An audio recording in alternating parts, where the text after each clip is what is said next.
como aprender melhor, ou em outras palavras, como se tornar um profissional na arte de aprender. Porque a gente passa muito tempo da nossa vida estudando, só que infelizmente nós não somos ensinados a como estudar, a como tomar nota em sala de aula, a como memorizar, a como se preparar para a prova, como fazer prova. E cada vez o mundo está ficando mais complexo. O volume de informação hoje dobra no mundo a cada 12 meses. Você imagina, a cada 12 meses nós nos tornamos obsoletos, porque dobra a quantidade de coisa que a gente tem que aprender. Nós somos constantes aprendizes. Essa é a grande verdade. Nós somos hoje eternos aprendizes.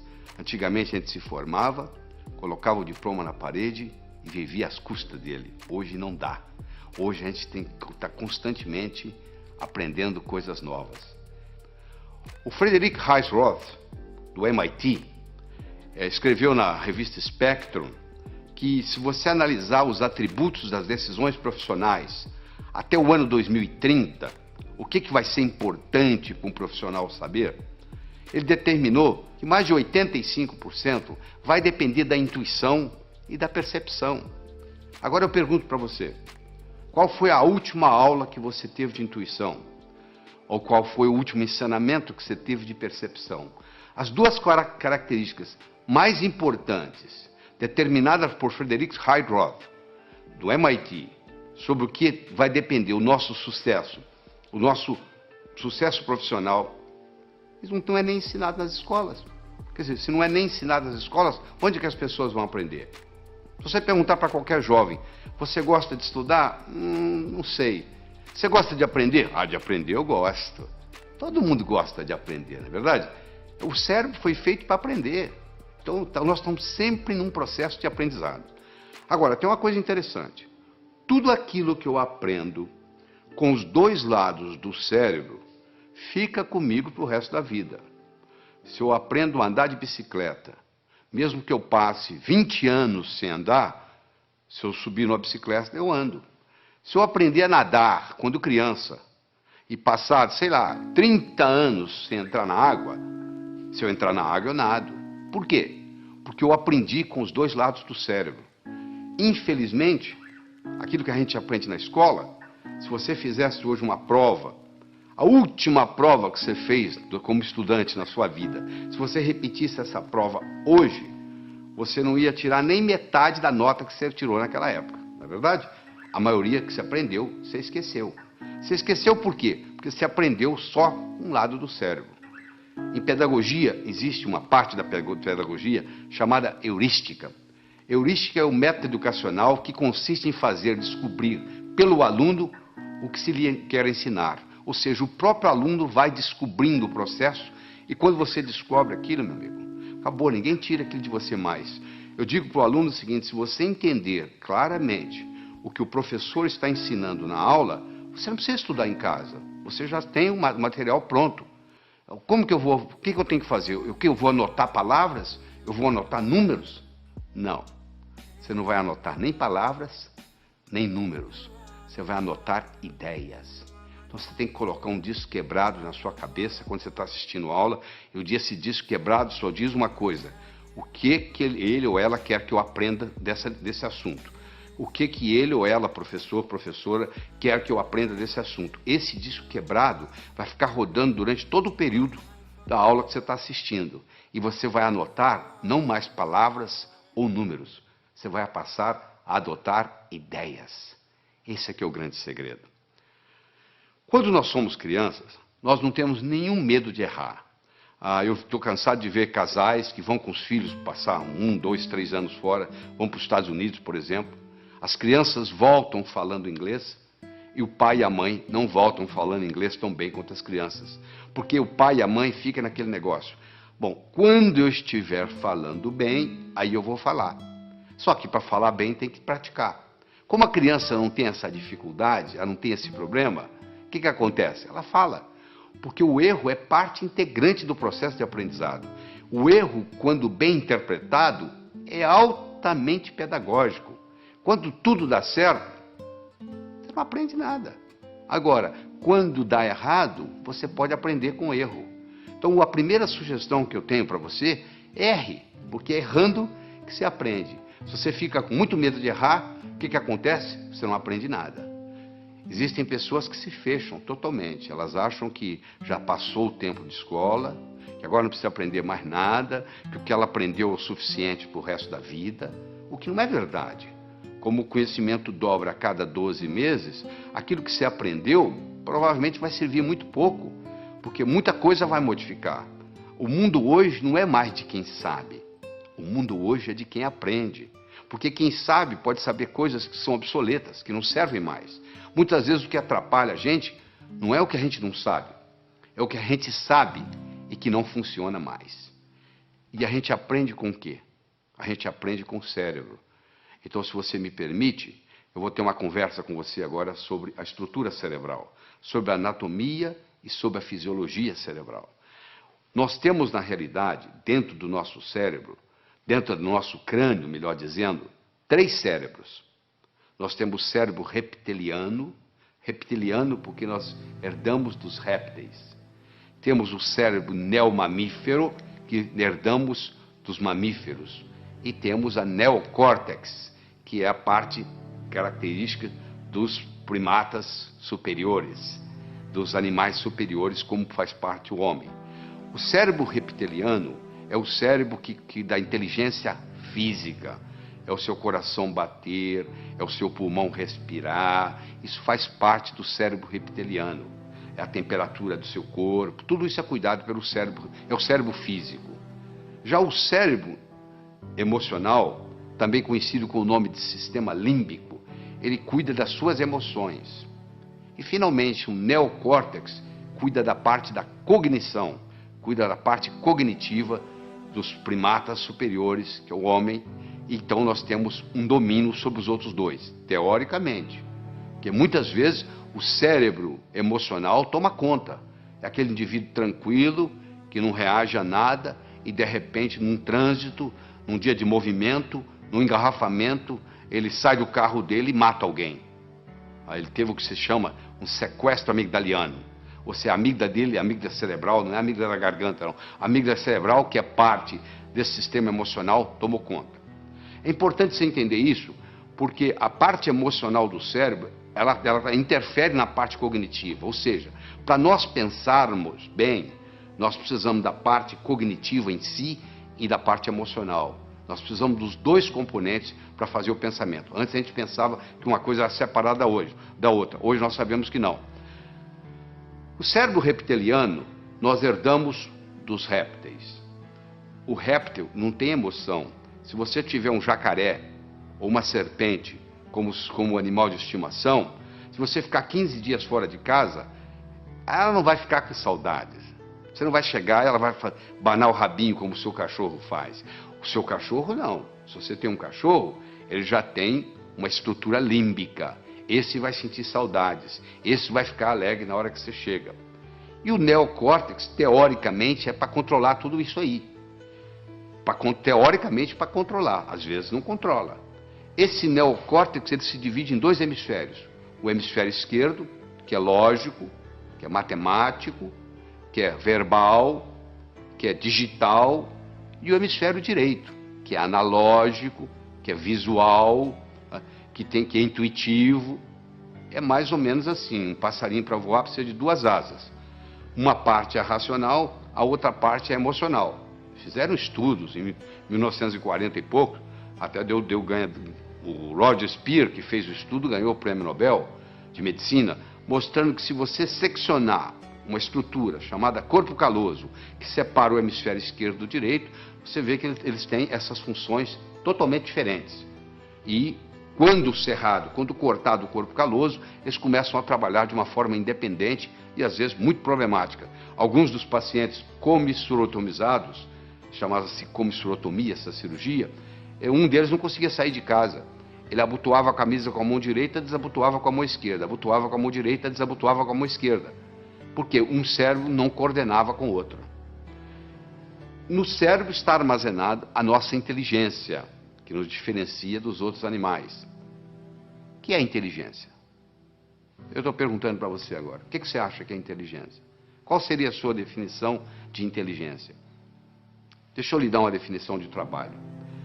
Inteligência é a habilidade em fazer distinções, fazendo visível o invisível e com isso podendo intervir. Se alguém estiver envenenando a minha água com arsênico e eu não sei, eu vou continuar tomando a água e posso morrer envenenado. Eu só vou parar de tomar a água se eu estiver consciente de que eu estou sendo envenenado. Ou seja, na hora que eu fiz a distinção que eu estava sendo envenenado, que eu parei de beber água. Aquele que pode ver o invisível pode fazer o impossível. O que eu quero dizer com isso? Se eu consigo ver algo que você não consegue, eu consigo fazer algo que você não consegue. Dá uma olhada nessa imagem que está aí na tela. O que é isso aí? Se você nunca leu um livro meu, se você não leu o meu livro Sucesso Não Ocorre Por Acaso, provavelmente você está vendo aí borrões de tinta. Eu vou dizer para você, tem mais que borrões de tinta aí. Aí tem uma vaca, aliás, uma novilha Nelore. Olha aí para você ver.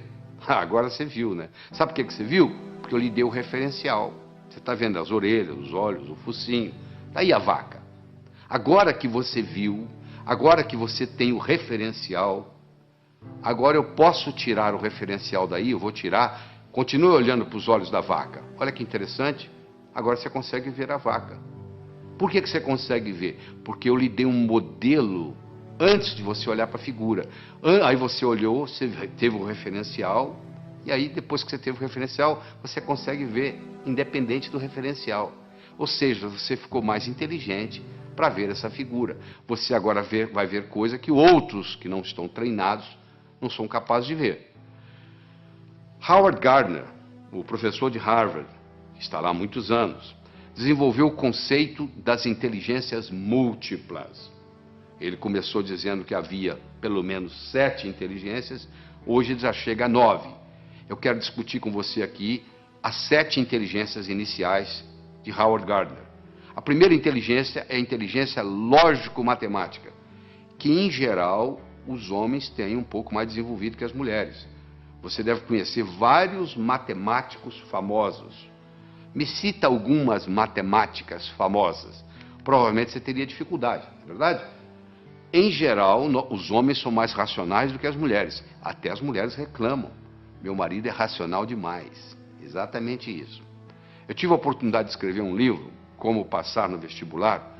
Esse livro eu estudei 18 jovens que tiraram o primeiro lugar no vestibular em diferentes capitais do Brasil. Eu estudei esses jovens e mostrei como é que eles faziam para tirar o primeiro lugar no vestibular. Você imagina que em 40 mil candidatos, uma pessoa tira o primeiro lugar. Essa pessoa, ela tem algo diferente. Você tem que analisar o que ela tem de especial, porque ela tem algo diferente. Então vamos analisar o que é. Existem várias características que eu vou ter a oportunidade de discutir com você aqui durante essa apresentação. Mas uma delas é que eles tinham uma inteligência lógico-matemática diferente. Ou seja, a capacidade de raciocínio era diferente. E a boa notícia é que nós podemos desenvolver a nossa capacidade lógico-matemática. Eu vou te mostrar mais tarde como que isso é feito. O Howard Gardner mostrou que a segunda inteligência que nós temos é a inteligência corporal. Um atleta, por exemplo, um atleta de Olimpíada, tem uma inteligência corporal superior à média. Os homens, em geral, têm uma inteligência corporal superior às mulheres. O recordista de 100 metros, hoje, não é uma mulher, é um homem. Ou seja, o homem tem uma força física maior, uma velocidade maior, uma estrutura óssea mais resistente, etc, etc, etc. Isso é uma inteligência corporal, que claro que pode ser melhorada se você tem os nutrientes apropriados para isso. Falando em nutrientes, já que nós estamos aqui como aprender melhor, eu quero fazer um comentário sobre o ômega 3. Está aí mostrando aí o livro famoso do Dr. Stoll, professor de Harvard, The Omega 3 Connection. Ele mostrando o seguinte, a importância do ômega 3 para o cérebro. Uma parte do nosso cérebro, aquela parte do sistema límbico, os neurônios, tem como principal nutriente o ácido graxo ômega 3. Infelizmente, na dieta ocidental, hoje nós temos 20 vezes mais ômega 6 do que ômega 3. E o ideal seria ter no máximo 3 para 1. e nós temos 20 para 1. E isso causa uma série de problemas, inclusive problemas de aprendizagem na escola. Muitos alunos têm problema de aprender na escola porque tem excesso de ômega 6 ou deficiência de ômega 3 no cérebro. Então, a pessoa que ingere maior quantidade de ômega 3 tem a facilidade de aprender mais. Se você tem filho que está na escola, pode checar isso. Se o seu filho começar a fazer uma dieta onde aumenta a ingestão de ômega 3, ele vai melhorar na escola. Outra coisa importante sobre alimentação que eu gostaria de conversar com você é o ovo. Existe um mito, nada mais do que um mito, de que o ovo aumenta colesterol. Isso não é verdade. Não existe nenhum trabalho científico mostrando que o ovo aumenta colesterol. O trabalho mais sério que tem sobre ovo, eles pegaram 30 estudantes de medicina de Harvard, deram 25 ovos por dia durante 3 meses, e sabe o que aconteceu com o colesterol? Baixou. O ovo é o segundo alimento mais completo. O primeiro alimento mais completo é o leite materno. O segundo é o ovo. O ovo só não tem uma coisa, vitamina C. O resto dele é completo. Então, se você quer melhorar a sua capacidade de aprender, passe a fazer um uso mais frequente de ovos. Claro que se você fritar o ovo, o que vai causar problema não é o ovo em si, mas a fritura. Então, se você ingerir um ovo frito, se causar algum problema, não é por causa do ovo. Não culpe o ovo. Não tem nada a ver com o ovo, é a gordura que você está fritando. E eu gostaria de, en passant, fazer um comentário aqui, que hoje existem as chamadas Smart Drugs. Existem hoje medicamentos, claro que você tem que procurar seu médico, conversar com seu médico sobre isso, mas existem hoje medicamentos que são capazes de ajudar a aumentar a inteligência. Hoje, com a neurociência, mostrou-se vários nutrientes cerebrais que podem aumentar a inteligência, a capacidade de raciocínio, a concentração. Tudo isso pode ser feito, claro que tem que ser feito sob orientação médica. Eu não vou citar aqui nenhum medicamento, você procura o seu médico, conversa e diz, ó, fiquei sabendo que existe uma coisa chamada Smart Drugs. Ou melhor, entra na internet, entra no Google, digita lá Smart Drugs. Você vai ver que existe uma série de ingredientes, hoje específicos, para você aumentar a sua capacidade cerebral, fazer prevenção de Alzheimer, e etc, etc, etc. Bom, vamos voltar aqui à nossa inteligência. Nós já falamos de inteligência lógico-matemática, já falamos de inteligência corporal. Eu gostaria agora de falar de duas que reunidas formam o que se chama inteligência emocional, que é a intrapessoal, que é de você para com você, e a interpessoal, que é de você para com os outros, ou seja, a sua inteligência comunicativa. A inteligência intrapessoal feminina é superior à inteligência intrapessoal masculina. As mulheres têm uma intuição superior aos homens, as mulheres têm uma percepção superior aos homens, as mulheres têm uma vida intrapessoal mais rica do que nós homens. Isso está provado. As mulheres também têm uma inteligência interpessoal superior, ou seja, a capacidade de se comunicar, por várias razões.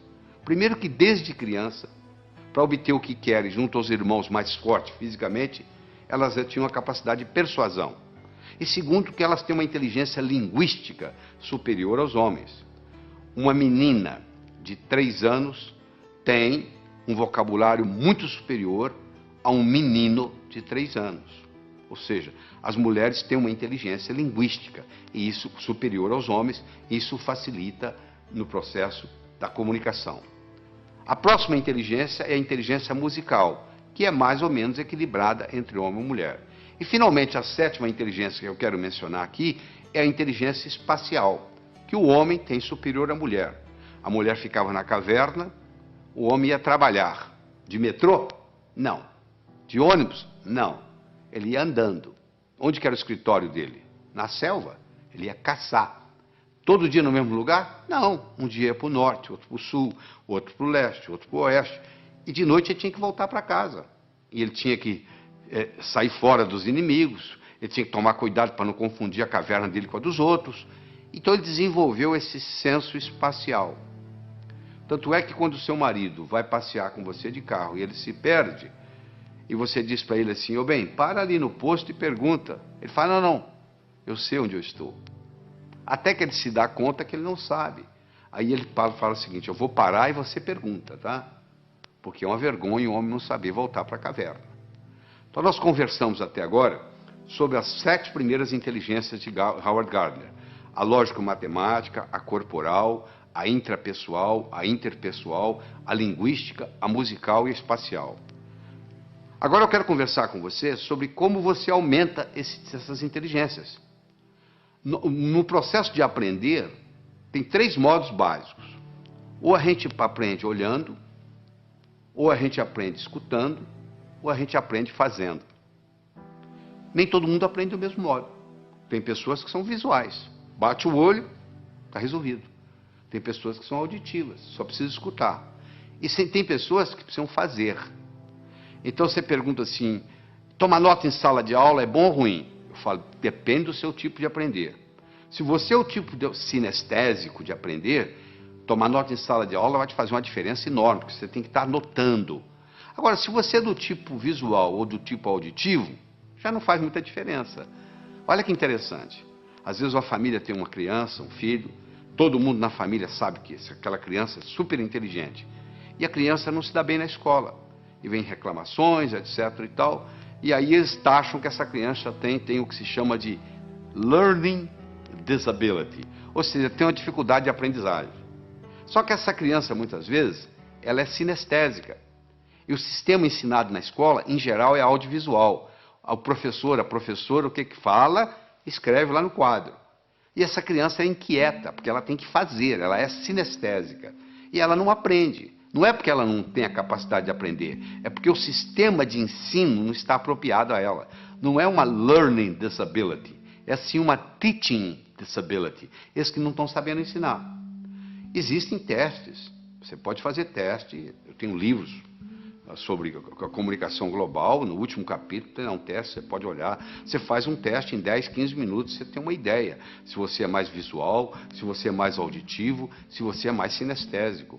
E isso faz uma diferença enorme, às vezes você está aprendendo do modo errado, às vezes você não é um estudante brilhante, porque você está tentando aprender num canal diferente daquele que é característica sua. Eu quero falar sobre uma outra coisa muito importante aqui, é sobre o movimento dos olhos. Você já percebeu que à medida que você vai conversando, os seus olhos estão movimentando em todas as direções? Pois é, basicamente, nós podemos colocar os nossos olhos em 9 posições diferentes. Você pode olhar para cima, para a esquerda, para o centro, para a direita. Você pode olhar na horizontal, para a esquerda, para o centro, para a direita. Você pode olhar para baixo, para a esquerda, para o centro, para a direita. Bom, vamos tirar as posições centrais, porque não tem nada a ver com a nossa aula aqui hoje, com a nossa conversa aqui hoje. Sobram 6 posições, 2 para cima, 2 na horizontal, 2 para baixo. Não é verdade? Todas as vezes que você movimenta os seus olhos para cima, você ativa a parte visual do cérebro. Todas as vezes que você move os seus olhos na horizontal, você ativa a parte auditiva do cérebro. E todas as vezes que você olha para baixo, para a sua direita, você ativa a parte sinestésica do cérebro. Então, se eu, por exemplo, quero recordar algo, qual foi a cor da camisa que eu usei domingo passado? Pode ver que na mesma hora meu olhar vai subir. Vai subir para quê? Para procurar a cor da camisa. Ora, se eu olho para cima, para a minha esquerda, olha a sua esquerda aí, olha aí no slide. Se eu olho para cima, para a esquerda, eu estou recordando coisas. Se eu olho para cima, para a minha direita, eu estou construindo coisas. Então, se eu estou estudando e eu quero memorizar alguma coisa, uma fórmula de física, por exemplo, eu vou olhar para cima, primeiro para a minha direita, para poder construir aquela fórmula de física dentro da minha cabeça. E depois eu vou olhar para cima, para a esquerda, para eu poder recordar, repetir aquela fórmula de física, até que ela fique parte da minha estrutura psicológica. Isso é muito importante entender, porque o movimento do olho facilita o processo. Olha só que interessante, a pessoa vai fazer o vestibular, vai fazer um teste, e chega lá e diz, eu dei branco. Por que ela deu branco? Porque ela colocou a cabeça para baixo, olhando para a prova, olhando para o teste. E faz essa pergunta, e ela esqueceu a fórmula de física. Se ela tivesse simplesmente levantado a cabeça e olhado na posição certa, ela teria resolvido o problema. Mas como ela está olhando para baixo, não teve a oportunidade de ter acesso ao campo visual, aquela forma de física não vem na cabeça dela. Então isso aí nós podemos gastar horas e horas e horas estudando isso aqui, mas não é só a finalidade disso. Mas eu quero que vocês entendam que diz que os olhos são as janelas da alma, eu diria também que os olhos são as janelas da mente. É interessante.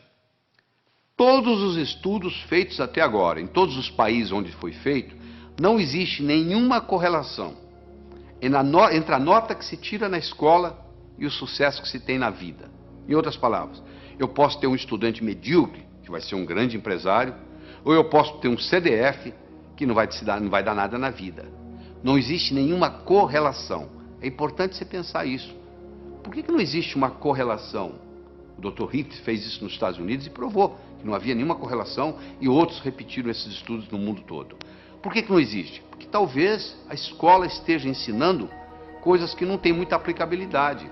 Eu digo sempre o seguinte, às vezes o que cai na prova não cai na vida. Quer dizer, você estuda aquilo de uma forma para fazer na prova e depois não tem nenhuma aplicabilidade na vida. O homem não constrói fora de si nada que não tenha dentro de si. Se eu não tiver um conhecimento pragmático para executar, às vezes o conhecimento que eu tenho ele é abstrato, ele é um conhecimento do pescoço para cima, ele não tem muito impacto na minha vida. Eu adoro uma analogia que eu faço, que é do indivíduo atravessando um cabo de aço de um prédio para o outro. O que precisa? 3 coisas. Eu preciso querer, se eu não quiser, eu não ando. Eu preciso saber, se eu não souber, eu vou cair. E eu preciso de cabo de aço. Eu posso querer, eu posso saber, mas se não houver cabo de aço, não tem jeito. Tem muita gente querendo ganhar dinheiro, sabe ganhar dinheiro, mas não surge a oportunidade. Então, o nosso desempenho, ele vai depender da nossa motivação, ele vai depender da nossa competência, ele vai depender da nossa oportunidade. A motivação é o querer, a competência é o saber, e a oportunidade, no caso aqui, é o cabo de aço. Então, você, para ser um bom estudante, você tem que estar motivado. Só motivado não adianta. Tem muita gente motivada, mas desmotiva logo, porque não tem a estratégia, não tem a competência de desenvolver o processo. Então, não tem um modelo. Então, deixa eu falar para você de modelo. Imagine que eu desse para você de presente agora uma pérola. Você não ia ficar segurando essa pérola na mão, você ia colocá-la no bolso, não é verdade? Daqui uma semana eu me encontro com você pela segunda vez, e lhe dou uma segunda pérola. De novo você coloca ela no bolso. Daqui 15 dias eu vou lhe dar uma terceira pérola, você vai colocá-la no bolso. Daqui 6 meses eu vou me encontrar com você e vou perguntar assim, onde é que estão as pérolas que eu lhe dei? Você vai responder mais ou menos assim, a primeira eu coloquei no criado mudo, a arrumadeira lá em casa não viu, jogou no lixo. A segunda eu esqueci no bolso da calça, a calça foi para a lavanderia, voltou sem pérola. E a terceira eu escondi de mim mesmo, guardei tão bem guardado que eu não sei onde eu coloquei. Não é verdade? Se eu desse para você, antes de lhe dar a pérola, eu desse para você um fio de nylon e orientasse você para colocar as pérolas no fio de nylon, você ia fazer um colar. Se você colocasse esse colar no pescoço, e daqui 6 meses eu me encontrasse com você e perguntasse onde estão as pérolas que eu lhe dei, você ia dizer, estão aqui, eu fiz delas um colar. Meus amigos, você que está aí assistindo, olha só, as pérolas são ideias. O cemitério está cheio de gente que teve boas ideias. Ou não fez nada com elas, ou estragou a vida. Eu já vi muita gente estragar a vida por causa de uma boa ideia. Se eu tiver uma boa ideia, mas não tiver um modelo por trás, é um desastre. Então, a melhor definição que eu conheço de educação é a seguinte: educação é aquilo que fica depois que você esqueceu tudo que você aprendeu. O que fica? Ficam modelos. Escolha qualquer número, pode escolher o que você quiser. Pega um papel, uma caneta para você fazer esse exercício, se for o caso. Eu quero que você escolha qualquer número entre 17 e 77. Quero que você acrescente 7 a esse número. Acrescentou? Muito bem. Eu quero que você multiplique a soma por 2. Então você vai escolher um número entre 17 e 77, você vai acrescentar 7, você vai multiplicar a soma por 2, dessa soma você vai subtrair 4. Aí agora você divide o resultado por 2.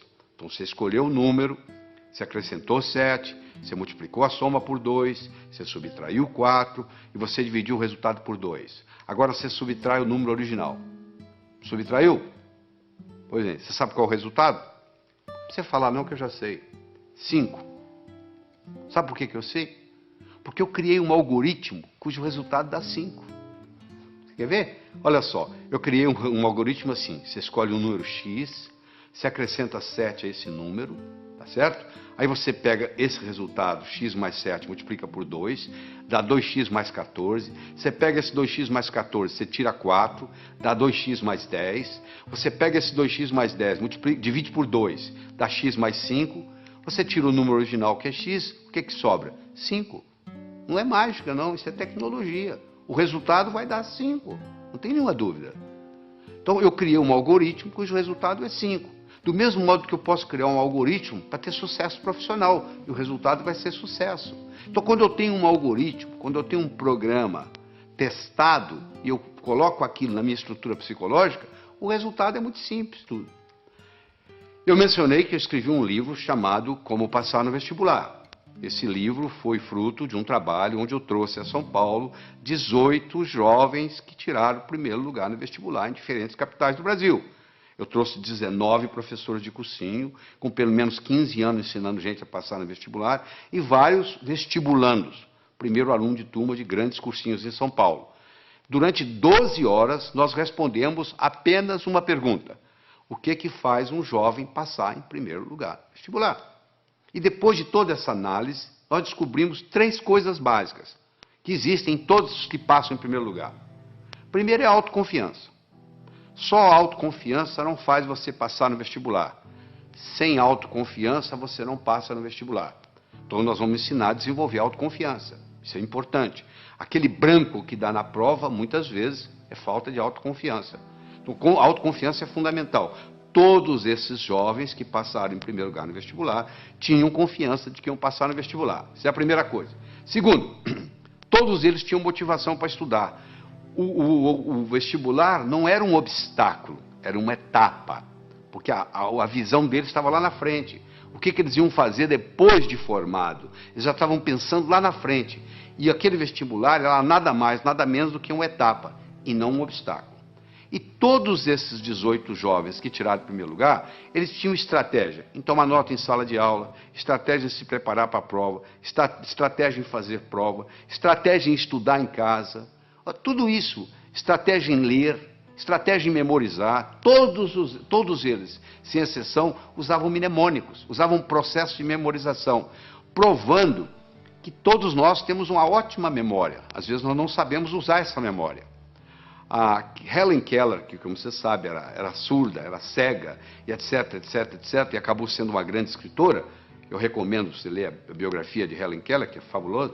Ela tinha uma frase famosa que ela dizia assim: jamais alguém concordará em rastejar se sentir um impulso para voar. Todo ser humano tem um impulso para crescer. Faz parte do espírito humano. A pessoa nunca chega e fala, eu quero piorar. Todo mundo está querendo melhorar, não é verdade? Você, eu, todos nós estamos querendo melhorar. Agora, que infelizmente, uma pequena minoria consegue isso, que a maioria navega na vida, a deriva. Por quê? Porque lá na escola o professor não soube ensinar a pessoa como estudar. Porque já que você vai estudar tantos anos, já que você vai depender de tudo isso, da leitura, tanto tempo, nós brasileiros lemos numa velocidade muito lenta. Nós temos um problema muito grande com leitura. E eu vou ter a oportunidade de discutir isso aqui com você. Mas deixa eu começar a desenvolver com você a inteligência lógico-matemática. Então eu tenho um probleminha aí, olha que bonito. 9 executivos se encontram para a discussão de um projeto. Antes da reunião se iniciar, eles se cumprimentam, cada um apertando a mão de todos os outros. Eu quero saber quantos apertos de mão ocorreram. Isso é um problema simples que já caiu no vestibular. É uma coisa simples. Você tem 9 executivos, cada um vai apertar a mão do outro, e eu quero saber quantos apertos de mão. Por onde você começa? Bom, então vamos ver? Coloque-se lá dentro. Você é um deles. Ora, se são 9, você é um dos 9. Você não vai apertar a mão de você mesmo. Você vai apertar a mão de 8. Não é verdade? Ora, se você vai apertar a mão de 8, cada um vai apertar a mão de 8. Ora, se são 9, cada um apertando a mão de 8, 9 vezes 8, 72. Só que quando eu aperto a sua mão, você aperta a minha. Então eu tenho que dividir isso por 2. São 36 apertos de mão. Ah, que beleza, quer dizer que é assim? E se fosse 8? Vamos pegar 8 executivos. Bom, se são 8 executivos, cada um não vai apertar a própria mão. Ou seja, vai apertar a mão de 7. Cada um dos 8 vai apertar 7 mãos. 8 vezes 7, 56. Dividir por 2 dá 28. Ah, e se fossem 6 executivos? 6 vezes 5, 30. Não é verdade? Dividido por 2, 15. 15 apertos. Olha que bacana. Aí eu chego a um algoritmo, que eu tenho que multiplicar o número de executivos vezes o número de executivos menos 1, dividido por 2. Se eu tivesse 10 executivos, você me responde agora. Quantos apertos de mão? 10 vezes 9, 90. Dividido por 2, 45. 45. Quanto tempo você gastou para fazer isso? 1 segundo. Por que você gastou 1 segundo? Porque eu criei no seu cérebro um algoritmo. De repente, nesse assunto, você ficou mais inteligente. Se eu começo a criar algoritmos básicos para você, esses algoritmos básicos vão criando, vão aumentando a nossa inteligência lógico-matemática. Eu disse no começo e vou repetir, que inteligência é coisa que se aprende, é coisa que se adquire.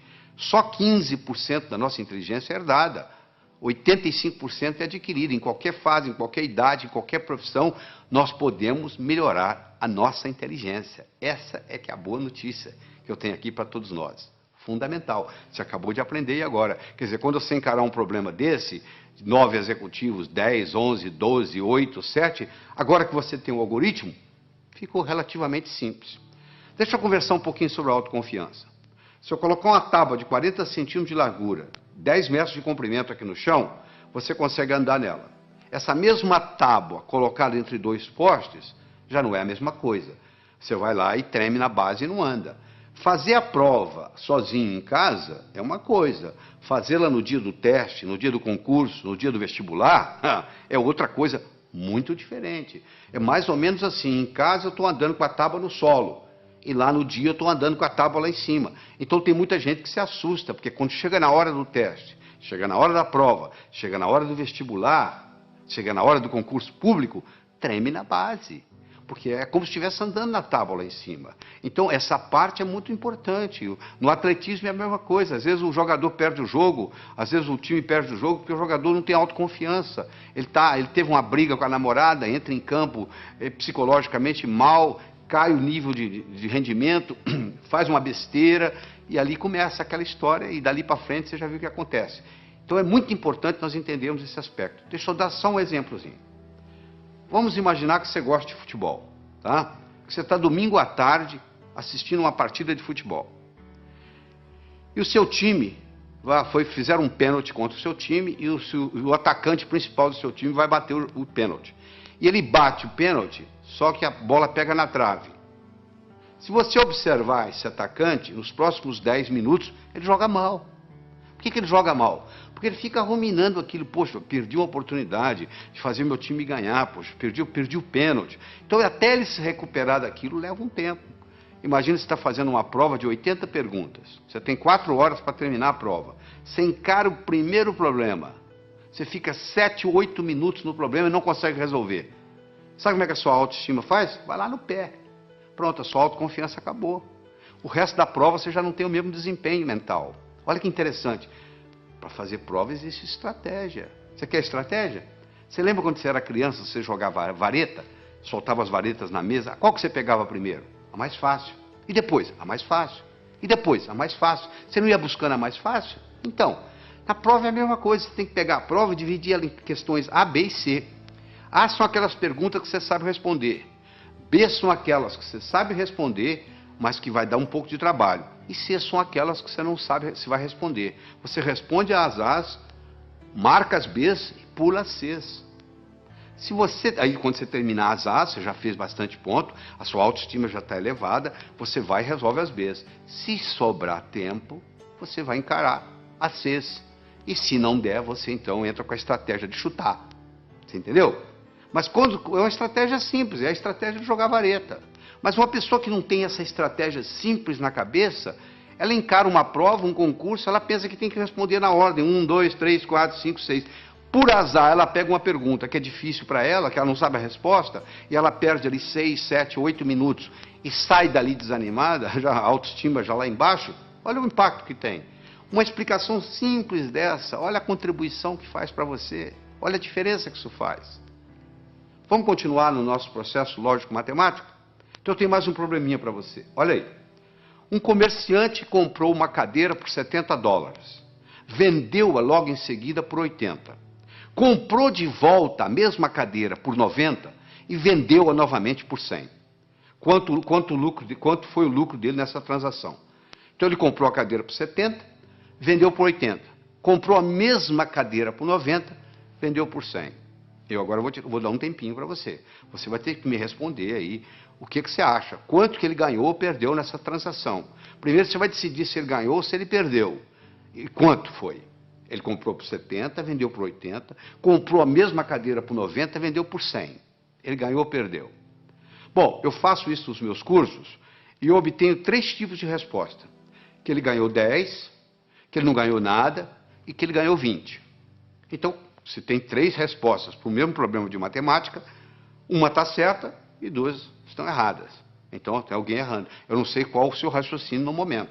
Seja ele qual for, eu vou consertá-lo, não se preocupe.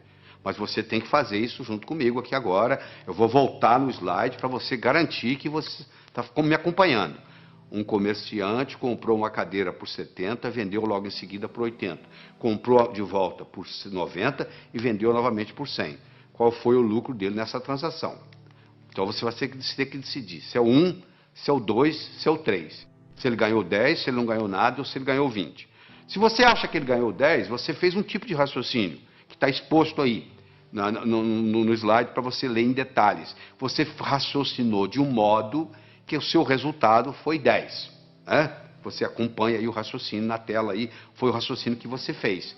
O comerciante comprou uma cadeira por 70, vendeu por 80, teve um lucro de 10. Ele comprou novamente a cadeira por 90, após ter vendido por 80, perdendo, portanto, os 10 que ele ganhou. E ele então vendeu por 100, após ter comprado por 90. Portanto, o lucro foi de 10. Esse é o raciocínio de quem acha que é 10. Tem gente que pensa diferente, tem gente que pensa que não houve lucro. Ele pensa que se ele vendeu por 80, após ter comprado por 70, ele ganhou 10. Ele então perdeu 20, comprando-a de volta pelos 90, que originalmente ele tinha comprado por 70, ele perdeu 20. Ele então ganha 10 vendendo por 100, portanto, ele chega à conclusão que ele não ganhou nada. Então esse é o que diz que ele não ganhou nada. E tem aquele seguinte, olha só.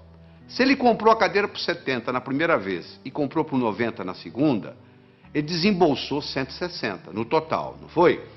Se ele vendeu a primeira vez por 80 e vendeu a segunda por 100, ele, na realidade, recebeu 180. Ora, se ele desembolsou 60 e desembolsou 160 e recebeu 180, quanto que ele ganhou? Ele ganhou 20. É só você imaginar que você tem um bolso para comprar e um bolso para vender. O que sai e o que entra. Olha que interessante, se eu tivesse dito para você assim, um comerciante comprou uma cadeira por 70, vendeu por 80. No mesmo dia ele comprou um relógio por 90, vendeu por 100. Quanto que ele ganhou? Você não teria nenhum problema em responder. Ele ganhou 10 da cadeira, ganhou 10 do relógio, ganhou 20. Como eu falei que era a mesma cadeira, eu já compliquei a sua vida. Olha o que a linguagem faz na vida da gente. A linguagem pode facilitar o nosso processo ou pode complicar o nosso processo. Você acabou se complicando apenas por um processo linguístico. Isso é um problema de vestibular, caiu em vestibular já justamente confundindo, parecendo uma pegadinha. Na realidade não é pegadinha. Isso aí é para mostrar o raciocínio e mostrar a influência que tem. Então uma pessoa pode muito bem melhorar sua capacidade de raciocínio. Eu tenho aqui 4 pilares do raciocínio. Um eu chamo de passo a passo, o outro eu chamo de visualização, o outro eu chamo de reformulação e o outro eu chamo de exclusão. Esses são os 4 pilares. Quando eu ensino para a pessoa a trabalhar com esses 4 pilares, essa pessoa automaticamente melhora a sua inteligência lógico-matemática. Então vamos fazer o seguinte, vamos começar com passo a passo. Eu tenho as seguintes cores. Eu gosto do laranja mais do que eu gosto do vermelho. Eu gosto do verde menos do que eu gosto do azul. Eu gosto do azul menos do que eu gosto do anil. Eu gosto do vermelho menos do que eu gosto do violeta. Eu gosto do verde mais do que eu gosto do amarelo. Eu gosto do violeta mais do que eu gosto do anil. E eu gosto do laranja menos do que eu gosto do amarelo. Qual é a minha cor favorita? Olha que eu tenho aqui só 7 cores. Imagine se eu tivesse 70 e fizesse esse raciocínio. Olha onde que você chegaria. Você pode começar a trabalhar nisso aí, você vai ficar, tem gente que leva meia hora, 1 hora e não consegue chegar à conclusão, porque não pegou o modelo ainda. Eu vou lhe ensinar o modelo, você vai resolver isso em 10 segundos. Porque é muito simples, olha como é que o modelo é simples. A primeira está escrita assim: eu gosto do laranja mais do que do vermelho. Então laranja passa a ser a minha cor favorita. Eu vou procurar onde é que tem laranja. Vai lá, lá no 7 tem laranja. Lá está dizendo que eu gosto mais do amarelo do que do laranja. O amarelo passa a ser a minha cor favorita. Eu vou procurar onde tem amarelo. Eu vou lá no 5, tem amarelo. Eu gosto do verde mais do que do amarelo. O verde passou a ser a minha cor favorita. Vai lá no 2, onde está o verde. Olha lá. Eu gosto do verde menos do que do azul. O azul passou a ser a minha cor favorita. Eu vou onde tem azul. Eu vou lá no 3, tem azul. Eu gosto do azul menos do que eu gosto do anil. Anil passou a ser a minha cor favorita. Eu vou lá no 6, olha lá. Eu gosto de violeta mais do que eu gosto de anil. Violeta passou a ser a minha cor favorita. Eu vou lá no 4, onde tem violeta, e confirmo. O violeta gosto mais do que o vermelho. Com a conclusão que eu cheguei, a minha cor favorita é o violeta. Olha que bacana. Na hora que eu criei esse esquema, pronto, agora ficou fácil. Eu tenho um modelo, sabe por quê? Eu aprendi a pensar passo a passo. Esse é um jeito, é aprender a pensar passo a passo. Você já deve ter aprendido o teorema de Pitágoras, né? O quadrado da hipotenusa é igual à soma dos quadrados dos catetos. Se a minha hipotenusa é 5, que no caso aí é o A, o quadrado de um dos catetos é 4, 4 vezes 4, 16, do outro é 3, 3 vezes 3, 9, 16 e 9, 25, o quadrado de 5 é 25. Não é isso? E daí? O que eu vou fazer com esse? O quadrado da hipotenusa é igual à soma dos quadrados dos catetos. O que isso vai ter? A aplicabilidade que isso vai ter na minha vida? Olha aí na figura. Você está vendo aí, ó? Está aí a hipotenusa, que são 25 quadrados.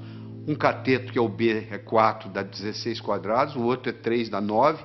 16 e 9, 25. Se eu estou numa arquitetura, numa construção, eu quero construir 2 salões que correspondem a um terceiro. Olha aí, se eu uso isso aí, está resolvido o problema.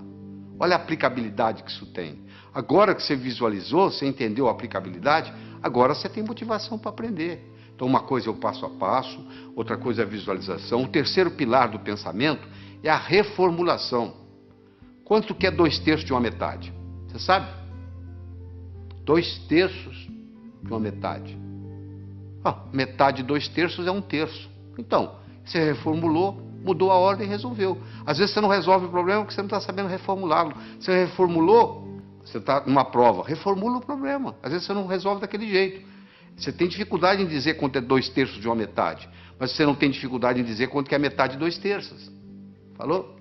E finalmente, nós vamos conversar sobre o pilar da exclusão. Eu tenho aqui um probleminha muito simples. Você vai pegar os números 1, 2, 3, 4, 5, 6, 7, 8, 9. Vai colocar nesses 9 quadrados que estão aí. De tal forma que, se eu somar na horizontal, somar na vertical ou somar na diagonal, tem que dar 15. Não interessa como eu somar, tem que dar 15. Bom, poxa, complicado? Não, não é complicado. Quer ver como é simples? Primeiro, qual que é o quadrado mais importante? O do meio. Porque ele participa da vertical, ele participa da horizontal, ele participa da diagonal. Ele é o que mais participa de tudo. Então, se eu resolver esse problema aí, eu resolvo praticamente 90% do problema. Qual o número que eu vou colocar aí? Eu não posso colocar o 1. Porque se eu colocar o 1, vai ter um lugar que vai ter 2, 1 e 2, 3, para 15, 12. Eu não tenho 12. Eu não posso colocar o 1, não posso colocar o 2, porque o 2 também vai ter um lugar que tem 1. Eu não posso colocar o 3. Por que eu não posso colocar o 3? Porque se eu colocar o 3 aí, vai ter um lugar que tem 1. 3 e 1, 4. Para 15, 11. Eu não tenho 11. Eu não posso colocar o 4, porque se eu colocar o 4 aí, vai ter um lugar que vai ter 1. São 5. Para 15, 10. Eu não tenho 10. Eu posso colocar o 9? Não. Se eu colocar o 9 aí, tem um lugar que vai ter 8. 9 e 8, 17. Já passou de 15. E se eu colocar o 7? Também não pode. 9 e 7, 16. Já passou de 15. E se eu colocar o 6? 9 e 6, 15. E o que sobra para o outro? Eu não tenho 0. Então eu vou excluindo, você chega à conclusão que só tem um número para eu colocar aí, é o 5. Aí na hora que eu coloquei o 5 aí, ó, a coisa fica muito simples. Você pode fazer você mesmo aí, você vai ver aí que se você somar na horizontal, somar na vertical, somar na diagonal, o resultado dá sempre 15. Eu comecei o problema, você fala, isso eu não consigo fazer. Não consegue não. É porque você não tinha parado para pensar no processo da exclusão. Agora você tem um pilar da exclusão, da visualização, da reformulação, do passo a passo, e aí o processo vai. Então nós já falamos, é importante você levar em consideração a motivação. Como é que você motiva? Você fica olhando a sua meta. E é uma coisa, gente, preparar para o vestibular, preparar para concurso, preparar para a vida, não é uma corrida de 100 metros, é uma maratona. Você conversa com um maratonista, a estratégia é bem diferente de correr 100 metros. Porque o maratonista, ele sabe que vai demorar a corrida. O corredor de 100 metros sabe que vai acabar logo. Eu acho que eu tenho que aprender para a vida. Eu tenho que manter isso na minha memória. E o que acontece com a maioria dos estudantes? Aprende, esquece, aprende, esquece, aprende, esquece. E diz assim, minha memória é ruim, a memória não serve para nada. Não é só a memória que é ruim, é porque você não sabe usar a sua memória. Deixa eu lhe ensinar 3 segredos. A memória gosta de movimento. Uma coisa é eu pensar num cachorro parado, outra coisa é pensar num cachorro correndo. É totalmente diferente. Aquelas memórias que você tem na sua mente, elas estão lá na forma de filmes e não na forma de slides. Se você memoriza coisa parada, você esquece. Se você memoriza em movimento, você vai se lembrar sempre. Segundo, existem estudos mostrando que o professor que trabalha com giz de 2 cores aumenta em 19% o desempenho da classe que ele está lecionando. Porque você usando mais de uma cor, você estimula outras áreas do cérebro. Se você trabalha só com preto e branco, você já está trabalhando com a área esquerda, o seu hemisfério esquerdo do cérebro. Se você trabalha com colorido, outra cor qualquer, você está trabalhando com o lado direito. Então você procura estudar com a caneta de pelo menos 2 cores. Terceiro, você tem que exagerar. Uma coisa é você pensar num cachorro, outra coisa é você pensar num cachorro do tamanho de um elefante. Ora, se eu vou guardar uma fórmula de física, eu imagino a fórmula de física do tamanho de um prédio. Eu coloco ela na minha cor favorita e eu ponho ela piscando. Aquilo nunca mais sai da minha cabeça. Eu vou memorizar um telefone, eu imagino os números do tamanho de um prédio. Eu imagino os números coloridos, eu imagino os números piscando. Pronto, aquilo ali memoriza. Então não existe a história de memória ruim. Todos temos uma boa memória. Se você tem um carro novinho e você não sabe dirigi-lo, ele não vai ter nenhuma utilidade para você. Você não vai culpar o carro. É a sua habilidade de dirigir que tem que melhorar. A sua memória não tem problema nenhum. Só que você não sabe usá-la. Isso é diferente. Então ela gosta de movimento, ela gosta de cores, ela gosta de exagero, ela gosta de mnemônicos. Todos esses jovens, 18 jovens que eu estudei, que tiraram o primeiro lugar no vestibular, todos eles, sem exceção, trabalhavam com mnemônicos. Você quer ver um mnemônico simples? 30 dias tem abril, junho, setembro e novembro. De 28 só há 1, todos os demais 31. Pronto. Se o mês tem 30 ou tem 31 dias, está aí para você na tela aí, o mnemônico para você olhar. Então você tem que criar seus próprios mnemônicos, um jeito de você fazer para facilitar a sua memória. Todos os 18 jovens não só trabalhavam com mnemônicos, mas trabalhavam com fichas de revisão. Eles faziam verdadeiros baralhos, baralho de física, baralho de química, baralho de biologia, e eles iam colocando aquilo ali, fazendo toda noite antes de dormir, eles faziam uma revisão. A medicina mostra que os últimos 20 minutos, o que você vivencia nos últimos 20 minutos antes de dormir, rumina na sua cabeça a noite toda. Se você estuda o dia inteiro, vai assistir televisão e vai para a cama, o que vai ruminar não é o que você estudou durante o dia, é a televisão que você assistiu. Então você estuda o dia todo, vai, assista a sua televisão merecidamente, volta à mesa de estudos, estuda mais 10, 15 minutos, aí você vai para a cama, aí você vai passar no concurso, você vai passar no vestibular, porque você está ruminando a noite toda aqueles 15 minutos de revisão, e aí vem a hora da revisão, você tem que ter como se fosse você vai ter que ter um fichário, como se fosse um baralho mesmo, um baralho de física, um baralho de química, um baralho de biologia, e você passa o olho ali, vai passando o olho, repetição é a mãe do aprendizado, não é verdade? Como é que você aprendeu a andar? Você levantou, caiu, levantou, caiu, levantou, caiu, até que um dia você andou. Então é muito importante você entender isso. É muito importante você colocar ritmo e rima, é muito importante você... o contexto. É fundamental o contexto. Você não tem ideia do contexto. O contexto é assim, quer ver? Onde é que eu coloquei a chave? Onde é que eu coloquei aquela chave? Você não consegue se lembrar. Aí de repente você entra naquele quarto, coloquei ali, porque você entrou no contexto onde estava a chave. Ora, se eu estou lá na prova, eu estou tentando lembrar aquela fórmula de física, eu não consigo lembrar a fórmula de física, não consigo me lembrar, aí eu fecho os olhos, me transporto para a minha mesa de estudos, lá onde eu estudei aquela fórmula, de repente vem na cabeça. Isso é um truque espetacular para a memória. E outra coisa importante é a respiração ajudando na memorização. Nós desenvolvemos uma respiração que eu digo assim, inspire em 4, segure em 4, solte em 4. Por quê? Porque naquela posição que você fica para estudar ou para fazer prova, depois de um certo tempo, o oxigênio no seu cérebro começa a cair. E você sabe que o cérebro ele exige oxigênio e glicose para funcionar. São os dois combustíveis que o cérebro usa. Faltou oxigênio, o desempenho não é o mesmo. Faltou glicose, o desempenho não é o mesmo. Eu recomendo para as pessoas que vão fazer concurso, vão fazer vestibular, levar no bolso umas 3 ou 4 barrinhas de chocolate. A cada 40, 50 minutos dá uma parada, respira em 4, segura em 4, solta em 4 vezes, reoxigena o cérebro, come a barrinha de chocolate, absorve a glicose, aí você abasteceu de novo para mais 40, 50 minutos. Isso faz a diferença, às vezes, entre passar e ter que fazer o cursinho no ano que vem, novamente. Deixa eu falar um pouquinho sobre leitura. 80% ou mais daquilo que você vai aprender na sua vida, você vai aprender através da leitura. Nós temos 3 tipos de leitura. Você faz a leitura do prazer, a leitura crítica e a leitura específica. Você vai procurar uma coisa específica e vai lá e pesquisa. O problema é que nós, brasileiros, temos uns vícios muito grandes com a leitura. Nós temos problema com a velocidade da leitura, temos problema com a compreensão e temos problema com a memorização. Essas 3 coisas estão juntas: velocidade, compreensão e memorização daquilo que lemos. Então deixa eu mostrar uma coisa. Primeiro, a gente aprende a ler palavra por palavra, não é verdade? Nós aprendemos a ler palavra por palavra e aprendemos a ler em voz alta. Aí nós começamos a ler em voz alta e os nossos pais dizem assim: não, para, você já leu bastante, lê agora em voz baixa. Só que você diminui o som, mas continua lendo com a garganta. Esse fenômeno recebe o nome de subvocalização. Só que a nossa garganta não permite falar mais do que 180, 190 palavras por minuto.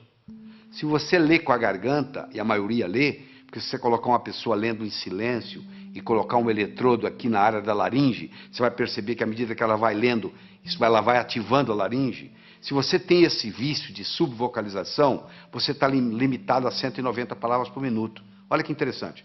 O nosso cérebro chega a pensar 1000 palavras por minuto. Se a nossa garganta só trabalha com 190 palavras por minuto, ou seja, se eu sou limitado a ler 190 palavras por minuto, e o meu cérebro é capaz de pensar 1000, eu passo a maior parte do tempo fazendo o quê? Divagando. Eu fico desatento. Por incrível que pareça, quando eu aumento a velocidade de leitura, eu aumento a minha capacidade de concentração. Existe um outro vício na leitura, que é o chamado de regressão. O meu olho está sempre voltando, está sempre voltando, está sempre voltando. E eu perco um tempo danado nisso. Esses processos, então, o palavra por palavra, o subvocalização, a regressão, são problemas que prejudicam intensamente a nossa velocidade de leitura. Então eu vou recomendar a você aqui, para você pegar um jeito. É como andar de bicicleta, você tem que colocar a rodinha primeiro, você vai virar o livro de cabeça para baixo, e você vai ler com as mãos, usando a mão como orientação, e ler de cabeça para baixo. Só para você pegar o jeito, você pegar a mecânica, e no pegar a mecânica, aquilo faz uma diferença. E de vez em quando existe um exercício muito interessante, que se você esfregar uma mão na outra, esfregar até esquentar, faz aí você que está me assistindo, faz aí, vai, até esquentar, aí você coloca em cima dos olhos. Na mesma hora você descansa o globo ocular. Faz isso umas 2 ou 3 vezes, que vai fazer uma diferença enorme na sua leitura. Outra coisa importante.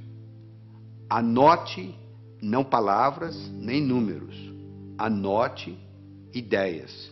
E como é que você anota ideias? Com aquele disquinho quebrado que eu ensinei. O que estão querendo que eu aprenda desse material? O que estão querendo que aprenda desse material? Use mapas mentais. O que é mapa mental? É desenvolvido por um psicólogo britânico, Tony Buzan. Ele vai às escolas britânicas, pega o último aluno da sala, em 2 meses ele faz ser primeiro colocado, ele já fez isso várias vezes, provando que funciona. Ele mostra que um modo de você anotar usando um mapeamento mental, chamado Mind Map, mapa mental, é o modo como o cérebro aprende. Isso alavanca tremendamente. Você dá uma olhada aí no slide que eu estou projetando, você vai ver como é que é o mapa mental, entra na internet, faz uma pesquisa de Mind Map, ou um mapeamento mental, e você vai aprender a fazer esse processo como se fossem árvores com seus galhos. É importante você fazer ficha de revisão, fundamental. Às vezes uma ficha de revisão, Você pode colocar tudo que você precisa, todo o conhecimento, naquela ficha de revisão. E só de você bater o olho ali, aquilo vai reforçando, vai reforçando, vai reforçando. E geralmente você faz isso antes de dormir. Repetição é a mãe do aprendizado. Você aprendeu a andar como? Levantou, caiu, levantou, caiu, levantou, caiu, até que um dia você andou. Outra coisa importante, o aprendizado é mais eficaz quando ele é divertido. Você tem que se divertir. Você não pode estudar de mau humor. Você tem que substituir suas anotações lineares por mapas mentais. Você tem que procurar trabalhar com pelo menos 2 cores diferentes. Você tem que associar sempre a teoria à prática. Você tem que fazer períodos de estudo de no máximo 50 minutos, com mais ou menos 12 minutos de descanso. Depois de 50 minutos, o rendimento cerebral cai tremendamente. Você continua a aprender, mas não retém. Faça resumo de ideias em fichas de revisão e revise-as diariamente. Todo esse processo está aí, ó. É você aprender a aprender. Isso é que é importante. É aprender a aprender. Isso é que interessa. Porque depois que você aprendeu a aprender, você se torna o capitão do seu navio, meu amigo. Você aí, o limite, o céu é o limite. Você não vai depender mais de ninguém. Eu vou contar uma história e aqui vou terminar essa nossa participação aqui. Tá bem? Diz que uma vez, numa noite fria de inverno, 2 pássaros estavam empoleirados no galho de uma árvore. Um gavião e um pombo. O gavião então perguntou para o pombo: seu pombo, quanto que pesa um floco de neve? O pombo, sem querer conversa, laconicamente responde: praticamente nada. O gavião então disse: pois é, no inverno passado, numa noite como essa, nevando como agora, eu não tinha o que fazer, nem com quem conversar. Eu estava empoleirado num desses galhos aqui por perto. Eu comecei a contar os flocos de neve que caiu no galho onde eu estava. Quando chegou em 2.515.223, o próximo floco que caiu, o galho quebrou. Quando o gavião terminou de contar para o pombo a história, o galho onde eles estavam empoleirados também quebrou. Quem sabe esse material que você está participando, que você vai reler, reestudar, reescutar, etc, etc, etc, talvez seja o próximo floco de neve que vai quebrar o seu galho para o resto da vida.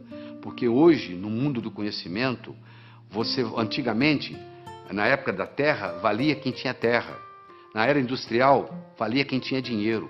Hoje a moeda mudou e muita gente não se deu conta disso. A moeda hoje se chama conhecimento. Você é rico ou você é pobre em conhecimento. Então, você aprendendo a aprender, você alavanca a sua vida para poder adquirir mais conhecimento e, com isso, aumentar a sua riqueza. Evite o mal, faça o bem, viva a sua vida extraordinariamente. Tchau.